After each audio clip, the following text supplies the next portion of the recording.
Už ti tady chybí pozorují, koněři.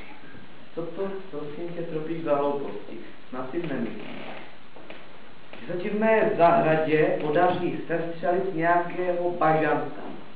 Milostivý pane králi, chtěl jsem na trhu prodat živě a za peníze nakoupit něco k večeři. Peníze jsem neutržil a tak bych aspoň domů přinesl rád pěkného kapříka. Jsi blázen. Od kdy? Létají kapři bez vzduchu. Od těch dob, pane králi, co se Valáchům rodí žibata. Aha. Takže to tě navedla moje choť. Kde pak, pane králi? Nelži mi, znám její argumenty. Opravdu ne, pane králi. Jestli mi budeš dál zapírat, dám tě zavřít do žaláře. Jdi domů a buď rád, že jsi vypásl bez trestu.